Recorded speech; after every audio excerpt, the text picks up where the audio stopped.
grew up in Shiprock, New Mexico. That's on the Navajo Nation. You know, I'm a professor at ASU, so most of my research focuses on the Southwest, the Navajo Nation in particular, or more broadly, crime and violence against Native peoples and Native women. I know quite a few people, you know, who've been victimized, men, women, you know, from my community. Most recently, in like the last 10 or so years, there's been a focus on violence against gay women. But prior to that, largely it's been an ignored topic.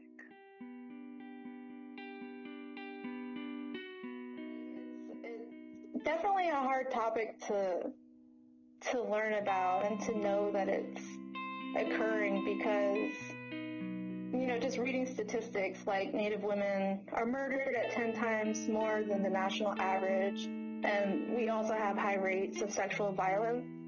I think, this is something that happens. It happens in my community over in the Navajo Nation, and it also happens all over Indian country. In one tribal community, it affects all of Native Americans because it's a pain that is unbearable. And I think on the topic of missing and murdered Indigenous women, Natives have this worldview that we're all connected and we're all relatives to one another. So when a Native woman goes missing or is murdered, it could be our mothers or our sisters or our aunties or someone. It's someone that we know, and we feel that pain.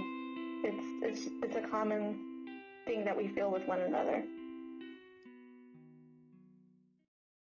My name is Lisette Gallardo Rojas. I am currently a graduate student studying criminal justice in the master's program. I am multiracial, so my mother is Mexican and half Pascoyaqui, and my dad is from El Salvador.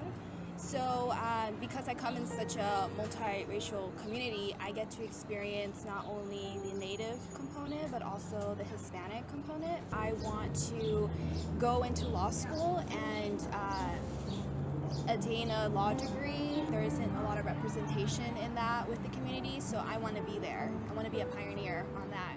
Personally, I haven't experienced violence, but you know what?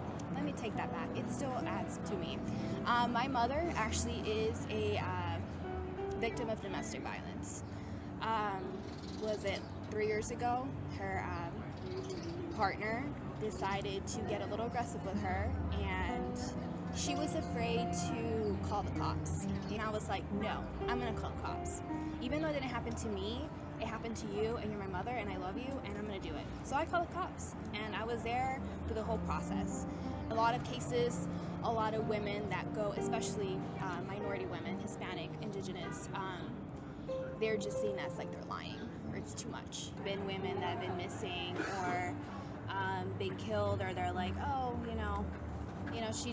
she asked for it, or like, we don't know where she's at, kind of deal. And then you're just like, wait, what?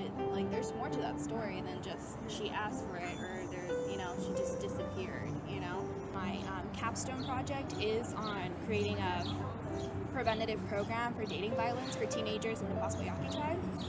I want every single man or woman, to experience that caring, that like, I understand that you experienced something terrible and we're here to help you. So, and then also the education component, because a lot of these violence cases, a lot of them are based on ignorance, they don't know. As an Indigenous woman, as a Hispanic woman, it's my duty to push that education and to be there. So I didn't experience it personally, but I feel like it targeted me because it's my mom. So like, I take it, I'm like, oh.